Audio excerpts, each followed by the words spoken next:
I spent 10 years building my father's retail empire, 70-hour weeks, no vacations. He fired me. Your brother does it better. Broke. I went to close my childhood savings. It had $200 in 2005.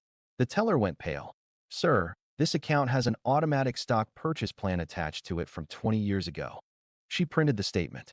What I saw made my knees buckle, but the stock company name made me realize my parents knew something I didn't. My name is Sean. I'm 33, oldest son, the reliable one. I'm the kid who learned inventory before algebra. I grew up in the back rooms of my father's retail chain, flapping price tags, dust, the hum of ancient fluorescence. I became a financial analyst because spreadsheets made more sense than my family. Numbers don't move the goalposts mid-game. At 7:04 a.m. on a Tuesday, I was in store number 1, the flagship. Coffee went cold on a stack of invoices. End of quarter push. Payroll tight. Vendors cranky. I'd slept maybe 3 hours. Dad walked in with my brother, Liam. Dad kept his coat on like he wasn't staying long.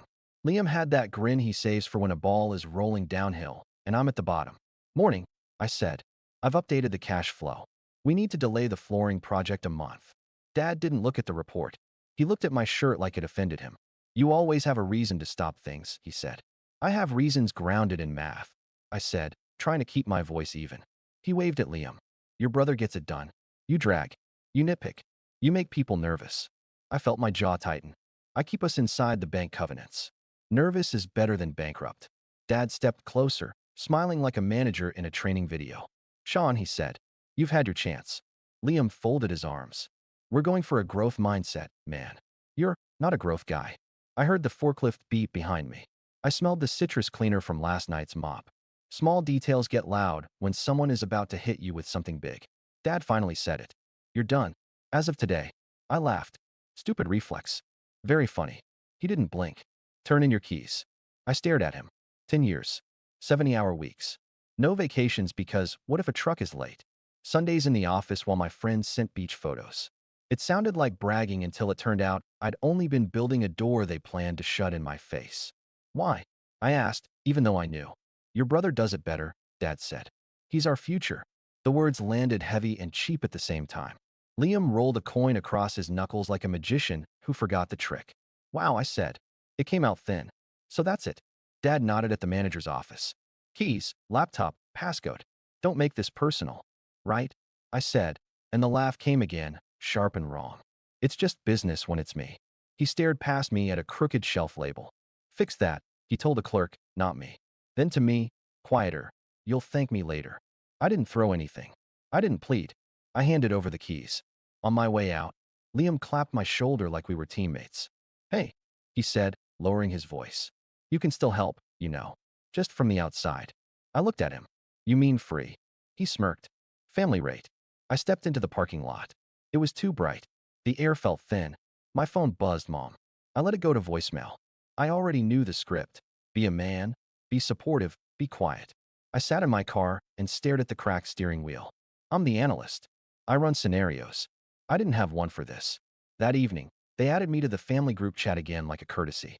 Mom led with her line, the one that always finds the bruise. Don't be dramatic, Sean, she wrote. Your brother needs this. You'll land on your feet.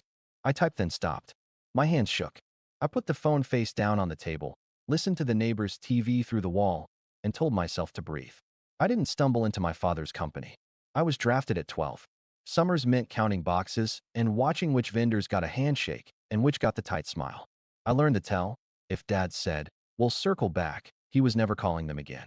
After college, when my classmates posted photos with badges from places with glass and kombucha, I went back to the stockroom with a tie and a promise. Do 5 years with us, Dad said. Then you can do anything. I didn't ask what anything meant. I wanted to be the son who showed up. 5 years became 10. 70-hour weeks, no vacations. We can't have leadership disappear in Q3, he'd say, or Q4, or during inventory, or during renovation season. There was always a season. I built models, cleaned up books, renegotiated supplier terms. I kept us out of the red with a mix of discipline and miracles. Dad took the credit with donors and bankers. My boys, he'd say at events, pulling Liam beside him for symmetry. Couldn't do it without them. Then our pay would be delayed 2 weeks because a big check is coming. It always arrived one day after I stopped sleeping. Liam? He loved ribbon cuttings and team photos. He'd float into meetings late, spill ideas like glitter, then vanish before the cleanup. If a vendor called him, he'd say, "Loop Sean." If a store had shrink, he'd say, "Ask Sean." If we got a win, he'd say we. If we got a loss, he'd say my name. At home, Mom narrated it like a sermon. "You know your brother's a natural leader," she'd say, passing me a bowl at Sunday dinner I hadn't had time to attend in 3 months. "You're the smart one. He's the closer. Teams need both." Her smile meant stop arguing. I paid for things. Quietly. Liam's first apartment deposit. A dentist bill he forgot about. A marketing consultant Dad couldn't justify that actually saved us from a disastrous rebrand. When I brought receipts, Dad would squeeze my shoulder. "You're invaluable," he'd say. "We'll make you whole." That phrase started to mean nothing. There were small betrayals that felt like pranks and big ones that felt like funerals. "My PTO? We're family," Dad said. "We don't clock in on love." The bonus pool that vanished because of unexpected legal fees. The time a new regional manager started, Liam's friend, and I found out he made 20% more than me while I trained him. The group chat was the main stage. When we landed a bulk deal with a national brand, I posted a short paragraph explaining the margin, the break-even date, the risk. Liam replied with 5 flame emojis. Mom replied, "See? When you support your brother's ideas, amazing things happen." I reread the thread at 1 a.m., trying to find the part where anyone read my words. Then came this small thing that wasn't small. Dad wanted a second line of credit in the company's name with me as guarantor because my score was cleaner. He said it at dinner like asking for salt. "Just sign," he said. "We'll refinance in 6 months." "No," I said. It was a small word. Dad's face closed like a store after hours. Mom went quiet. Liam laughed. "He's being dramatic," he told her. I didn't sign. 2 weeks later, my key card stopped working at HQ for an hour due to the system. IT said it was a glitch. My stomach said it wasn't. The next month, Dad forgot to loop me into vendor negotiations I'd initiated. I found out from a calendar screenshot Liam posted to Instagram, "Stack day." When I asked, Dad said, "We can't funnel everything through you." I started to pack my desk in my head even before they asked for the keys. When Dad fired me that morning, it wasn't the first cut. It was the last one I still felt. I spent the next 48 hours in the weird fog where you move, but your brain is on delay. I updated my resume. I canceled auto pay on my donation to the Employee Relief Fund because I was now the employee in need of relief. I counted the money in my checking account 3 times. It didn't change. Rent was due in 9 days.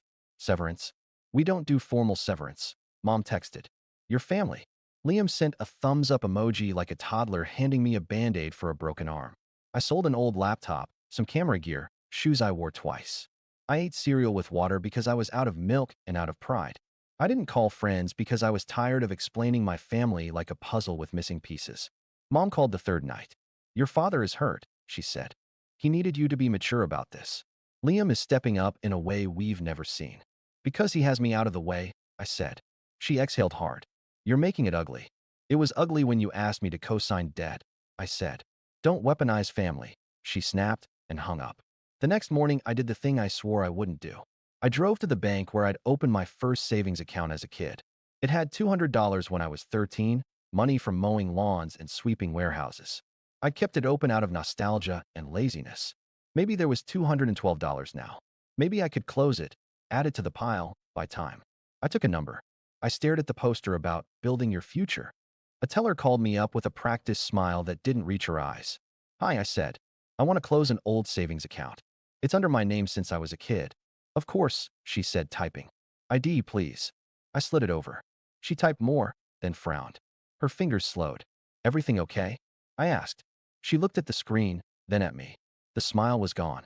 "Sir," she said quietly, "this account has an automatic stock purchase plan attached to it." From? She squinted at the date. 20 years ago. I blinked. "What?" "No, this is just a savings account." She shook her head. "Already printing. It's linked. Through the transfer agent.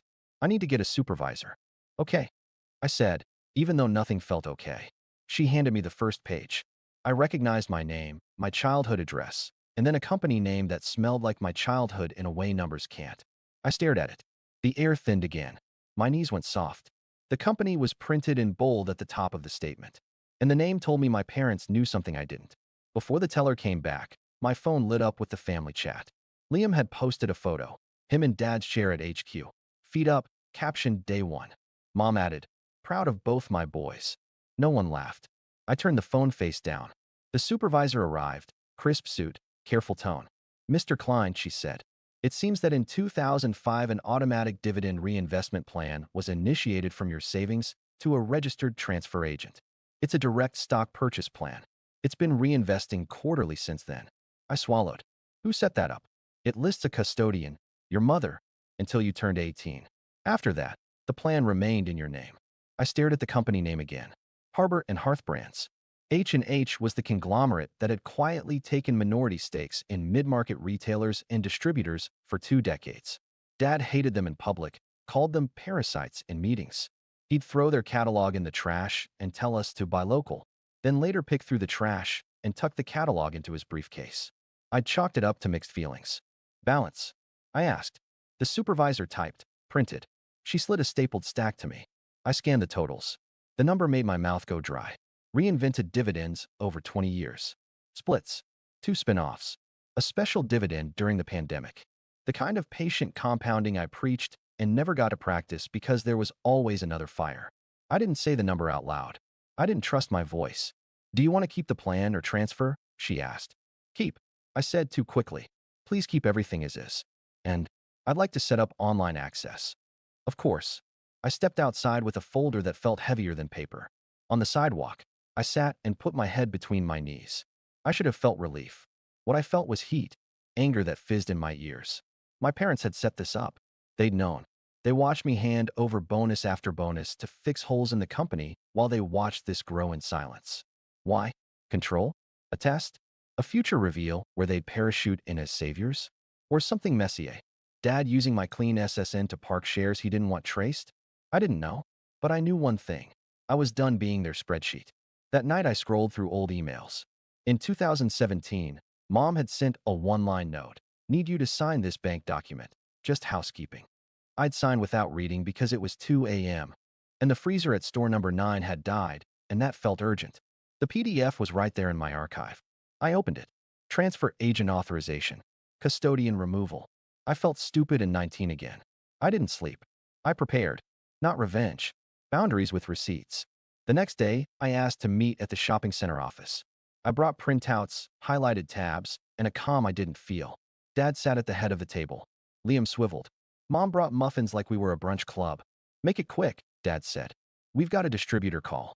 I placed the first stack on the table. 10 years of unpaid overtime and delayed reimbursements. Here are the expenses I covered personally for the company. Totals highlighted. Here are pay stubs compared to posted ranges for my role in the market. This is the gap. Liam rolled his eyes. Here we go. I put down the second stack. And here is a plan opened in my name in 2005.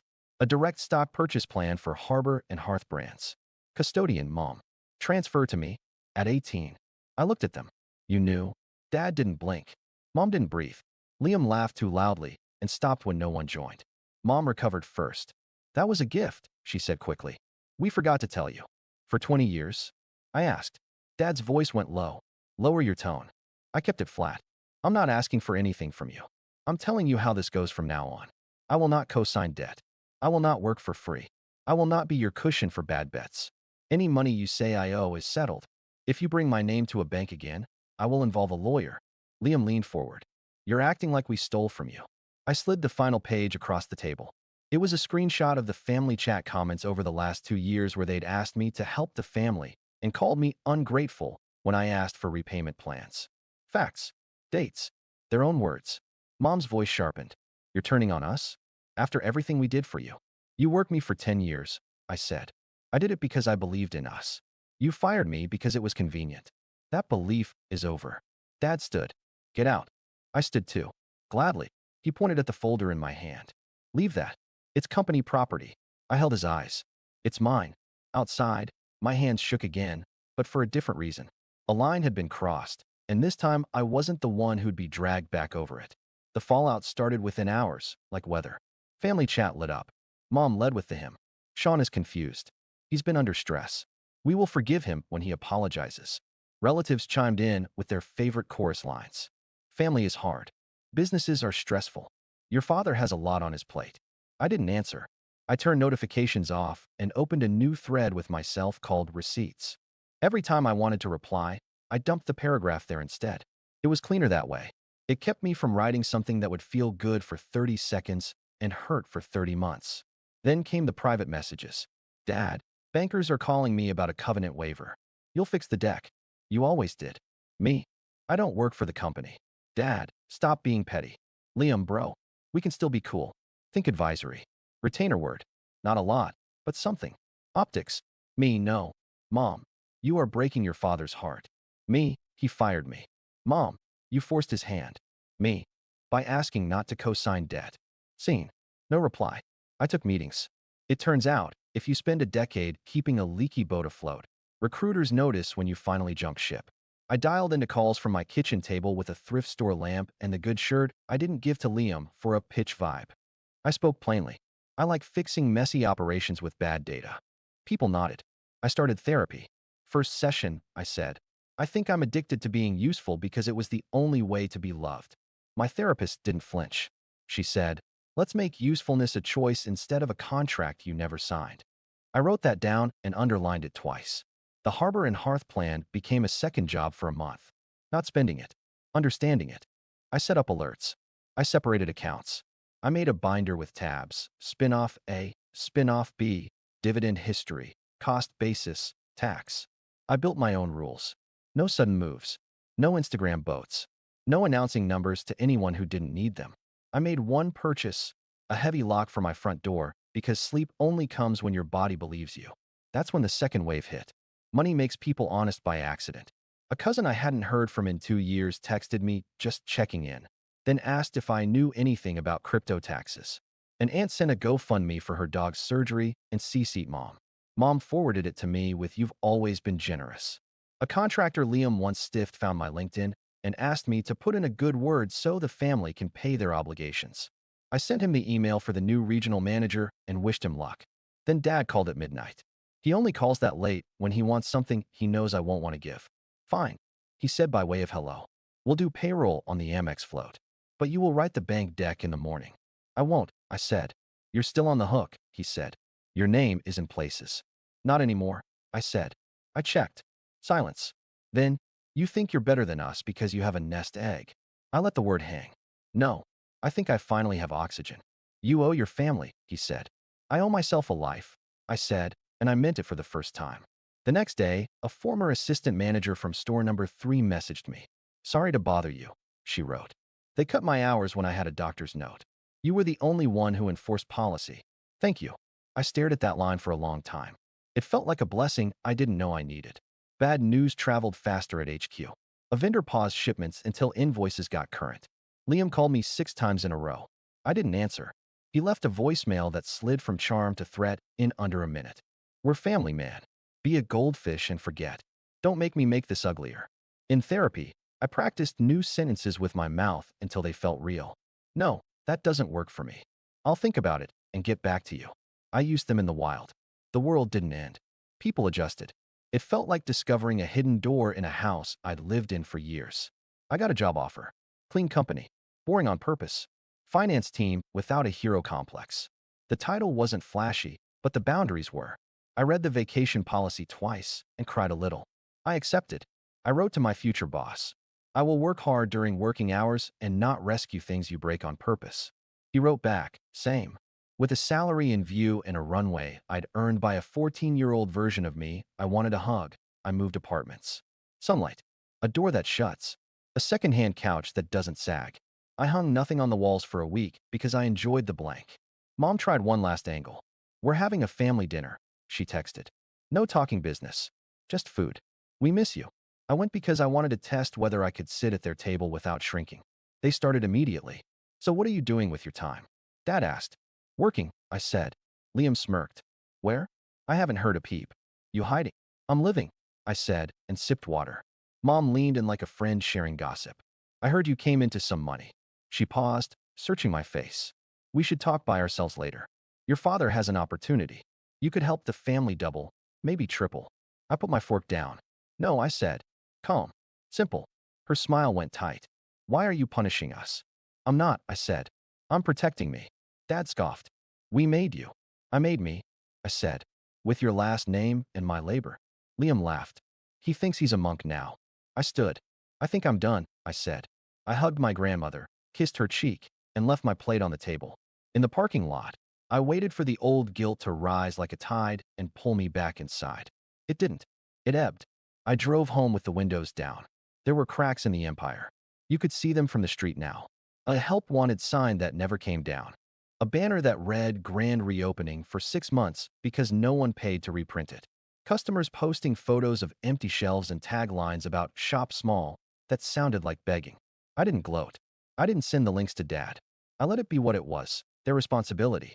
One afternoon, after signing W-4s and setting up my new laptop, I walked to a neighborhood coffee shop. The barista spelled Sean on my cup. I didn't correct her. I sat by the window and read a book for 30 minutes. I'd forgotten how to do nothing without the sensation of drowning. It felt like learning to breathe through my nose again.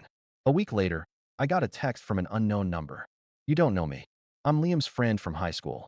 He told us you were always intense. Just wanted you to know, that thing you did? Saying no? I wish I'd said it to my dad sooner. I'm trying now. I stared at the screen and thought about how boundaries are contagious the way laughter is. It felt like another small blessing. I didn't wake up one morning healed. I learned to make peace in small transactions. I bought good socks. I answered emails during business hours and let the red badges sit overnight without chewing my nails. I kept the Harbor and Hearth binder on a shelf and opened it once a month, not 10 times a day. I treated it like what it was, a tool, not a personality. The biggest change was quiet, not silent. The city still honked and the upstairs neighbor still dropped bowling balls at 11 p.m., but quiet in my head. The family chat still exists. I keep it muted. Mom still posts photos captioned, "So proud of our boys," at events I'm not invited to. Dad still uses the word legacy like a coupon he can apply anywhere. Liam still lives in the shallow end and calls it the ocean. None of that requires my reaction. Sometimes I think about the 13-year-old me walking into that bank with $200 and a smile like a new driver. I didn't know that a quiet plan had been attached to my name without my consent. I could frame that as manipulation, and some days I do. But I also choose another truth.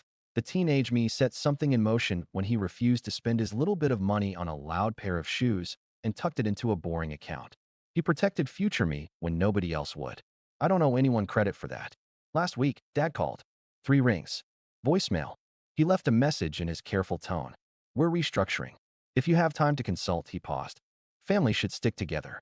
He didn't ask how I was. He didn't say he was sorry. I didn't expect him to. I saved the voicemail to a folder called Things I Don't Need to Fix. I went to the bank yesterday to change my address. Same branch. New teller. She asked, anything else today? I looked at the lobby poster about futures and smiled. No, I said. I'm good. And I meant it. On the walk home, I passed a kid selling lemonade with a hand-drawn sign. 50 cents. I bought 2 cups. He said, my dad says I'm a natural businessman. I said, tell your dad you're a hard worker. The rest is marketing. He laughed because he didn't get it yet. He will. People like tidy endings where the villain falls into a fountain in a white suit. That's not what happened. The stores will limp along. Liam will post motivational quotes with typos. Mom will stage photos. Dad will confuse fear with discipline. That's their loop. Mine is different now. I work. I rest. I take walks without checking inventory in every window. I spend money on things that make my shoulders drop. I keep a small emergency fund taped inside a book because it makes 13-year-old me feel safe. I call my therapist before I call anyone who wants me to shrink. If you need a moral, it's this. I'm not a bank. I'm not a rescue plan. I'm not a story told at family dinners to make the golden child shine brighter. I am a person with a spine and a calendar, and both have limits. I won't be used, I said out loud in my kitchen last night, just to hear how it sounded. It sounded like a door locking. It sounded like a window opening. And for the first time in 10 years, I slept through the night.